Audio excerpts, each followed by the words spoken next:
अध्याय द्वितीय श्लोक षट्त्रिंशत् अर्थात 36वां श्लोक। अवाच्य वादांश बहुन वदिष्यन्ति तवाहितः निंदन्त स्तव सामर्थ्यम ततो दुखतरम नु किम। अर्थ, तुम्हारे शत्रु अनेक प्रकार के कटु शब्दों से तुम्हारा वर्णन करेंगे और तुम्हारी सामर्थ्य का उपहास करेंगे। तुम्हारे लिए इससे दुखदायी और क्या हो सकता है। तात्पर्य, प्रारंभ में ही भगवान कृष्ण को अर्जुन के अयाचित दया भाव पर आश्चर्य हुआ था और उन्होंने इस दया भाव को अनार्योचित बताया था। अब उन्होंने विस्तार से अर्जुन के तथाकथित दया भाव के विरुद्ध कहे गए अपने वचनों को सिद्ध कर दिया है। अध्याय द्वितीय श्लोक सप्तत्रिंशत् अर्थात 37वां श्लोक। हतो वा प्राप्स्यसि स्वर्गं जित्वा वा भोक्ष्यसे महीम् तस्मादुत्तिष्ठ कौन्तेय युद्धाय कृतनिश्चयः। अर्थ, हे कुंती पुत्र, तुम यदि युद्ध में मारे जाओगे तो स्वर्ग प्राप्त करोगे, या यदि तुम जीत जाओगे तो पृथ्वी के साम्राज्य का भोग करोगे।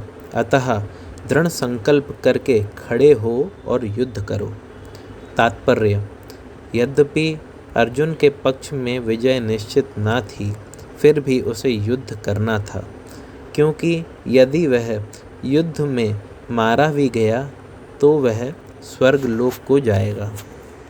अध्याय द्वितीय श्लोक अष्टत्रिंशत् अर्थात 38वां श्लोक। सुख दुखे समे कृत्वा लाभालाभौ जयाजयौ ततो युध्याय युज्यस्वनेवं पापं वापस्यसि। अर्थ, तुम सुख या दुख, हानि या लाभ, विजय या पराजय का विचार किए बिना युद्ध के लिए युद्ध करो। ऐसा करने पर तुम्हें कोई पाप नहीं लगेगा। तात्पर्य, अब भगवान कृष्ण प्रत्यक्ष रूप से कहते हैं कि अर्जुन को युद्ध के लिए युद्ध करना चाहिए, क्योंकि वह उनकी इच्छा है। कृष्ण भावनामृत के कार्यों में सुख या दुख, हानि या लाभ, जय या पराजय को कोई महत्व नहीं दिया जाता। दिव्य चेतना तो यही होगी कि हर कार्य कृष्ण के निमित्त किया जाए।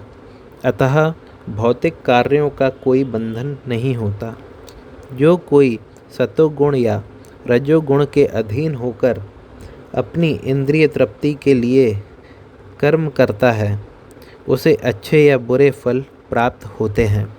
किंतु जो कृष्ण भावनामृत के कार्यों में अपने आप को समर्पित कर देता है, वह सामान्य कर्म करने वाले के समान किसी का कृतज्ञ या ऋणी नहीं होता।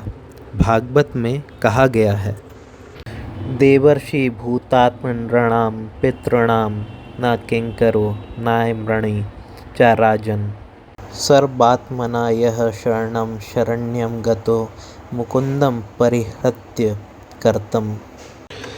जिसने अन्य समस्त कार्यों को त्याग कर मुकुंद श्री कृष्ण की शरण ग्रहण कर ली है, वह ना तो किसी का ऋणी है और ना किसी का कृतज्ञ, चाहे वे देवता, साधु, सामान्य जन अथवा परिजन, मानव जाति या उसके पितर ही क्यों ना हो।